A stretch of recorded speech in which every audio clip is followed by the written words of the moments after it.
Respifil est la filière de santé des maladies respiratoires rares qui a été créée en 2014 dans le cadre du Plan national maladies rares 2, qui avait lancé le ministère des Solidarités et de la Santé.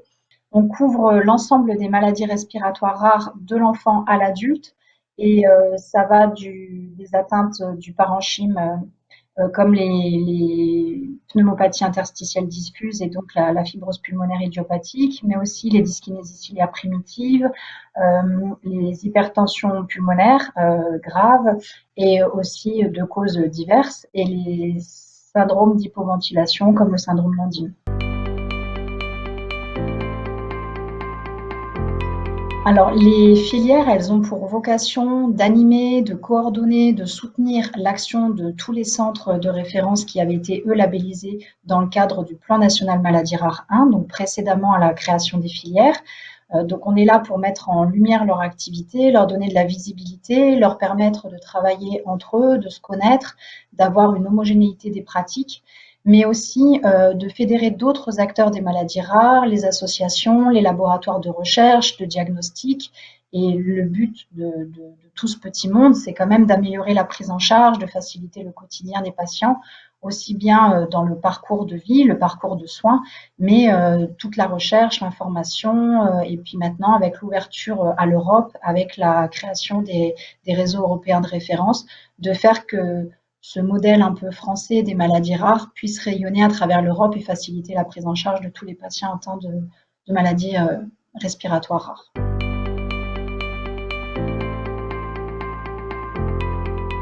Alors la filière, elle est constituée de 3 centres de référence coordonnateurs, donc c'est vraiment les gens qui sont à la tête de réseau.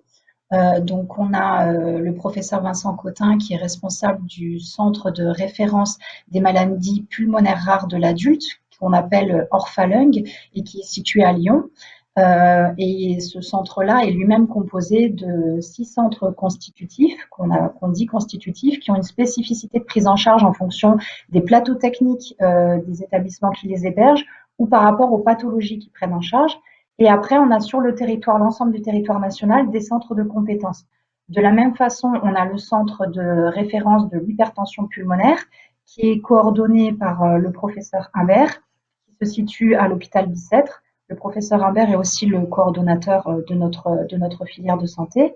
Et le dernier centre, c'est le centre des maladies respiratoires rares, qui couvre plutôt la pédiatrie, mais il y a certains centres qui ont une prise en charge des adultes et qui est coordonné à l'heure actuelle par le professeur Annick Clément à Trousseau et qui lui aussi se décline en centre constitutif et en centre de compétences sur l'ensemble du territoire. Nous avons ainsi 74 centres de compétences et 10 centres de référence constitutifs.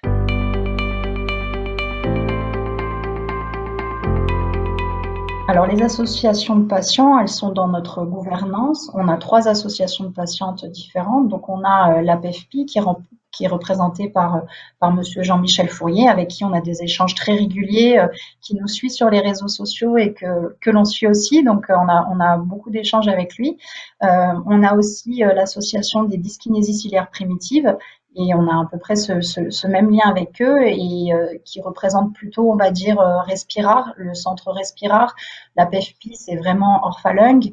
Et puis la dernière association, c'est HTAP France qui, elle, regroupe du coup plutôt tout ce qui est l'hypertension pulmonaire. Donc, on a une association très représentative de chacun de nos réseaux. Et donc, on essaye de les tenir informés de l'avancement des missions qui nous sont confiées par la DGOS dans le cadre du Plan national maladies rares 3. Et puis, on essaye de voir avec eux quels sont leurs besoins concrets, notamment dans le domaine des cartes d'urgence, la création des livrets d'information. Respifil a initié cette action qui marche bien. Donc, ils relisent avec nous les textes des médecins. Ils participent vraiment à la conception des livrets. Après, ils participent tout ce qui est la rédaction des protocoles nationaux de diagnostic et de soins. Dans les parcours d'éducation thérapeutique du patient aussi, les différents projets qui ont été retenus de Respifil dans le cadre de l'appel à projet du ministère.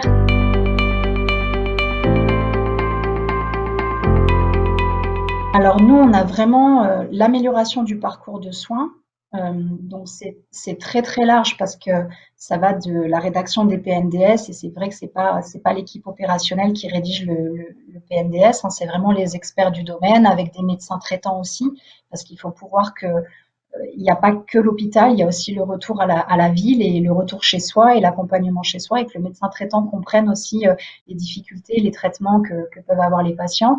Il y a tout le travail des réunions de concertation pluridisciplinaire et ça, c'est un gros point de ce que fait vraiment l'équipe au quotidien. On a des réunions de concertation les mardis, les mercredis et les jeudis qui sont mensuels.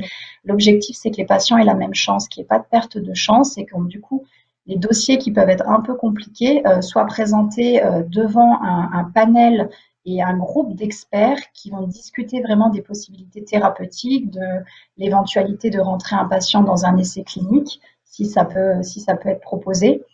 Et après, il y a toute la conception des programmes d'éducation thérapeutique, les cartes d'urgence. Après, il y a tout ce qui est soutien à la recherche. Donc nous, on édite le bulletin de recherche et là, on a fait le bulletin de recherche de l'ERS, du congrès de l'ERS, avec des jeunes qui participent aussi, qui sont lauréats dans des appels à projets pour justement créer une dynamique, mettre en lumière les actions de recherche et aussi les vulgariser pour que les patients comprennent les avancées qu'il y a vraiment dans leur domaine et dans leur pathologie. Et on recense aussi notamment les laboratoires de recherche et les activités de recherche sont toutes listées sur notre site internet, les cohortes, les registres. Avec un Edu Santé, on forme certains spécialistes à l'éducation thérapeutique patient parce que pour pouvoir dispenser un programme, il faut être soi-même formé. Donc, c'est des choses qu'on aide et qu'on soutient.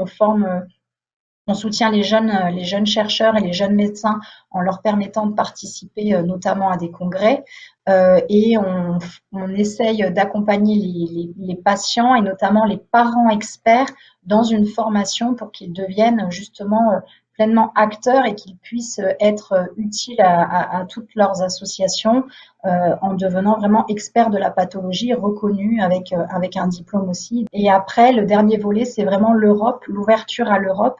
Et là, c'est beaucoup plus, on va dire, balbutiant, puisque les réseaux européens de référence n'existent que depuis 2017. Donc, c'est quelque chose qui est très récent dans l'histoire des maladies rares par rapport à la France. Et donc, nous, on échange beaucoup avec l'équipe qui est à Francfort, hein, parce que le réseau est dirigé par Thomas Wagner à Francfort. Et donc, il y a des partenariats pour essayer, là, notamment, de traduire le registre européen en langue française pour que les patients puissent rentrer réellement les données réelles de vie réelle dans le registre européen qui pour le moment n'est qu'en anglais. Alors nous, on a refait complètement le site respifit.fr qui est sorti en mars 2020, donc en plein milieu de la pandémie. Il y a un petit bouton nous contacter, n'hésitez pas, je suis derrière le nous contacter, donc je réponds à tout le monde, que ce soit les professionnels, les patients ou les personnes, parce que des fois il y a des patients qui sont pas dans les associations, qui connaissent pas les associations. Si vous avez des remarques à nous faire, il n'y a pas de souci, on prend tout et on répond à tout le monde. Et de la même façon, on est très très présent sur les réseaux sociaux puisqu'on a Facebook, Twitter, LinkedIn et Instagram. Donc, on essaye de couvrir un peu la palette et professionnelle et particulier et associatif. Donc, faut pas hésiter à nous contacter. On est vraiment ouvert au dialogue et à la discussion.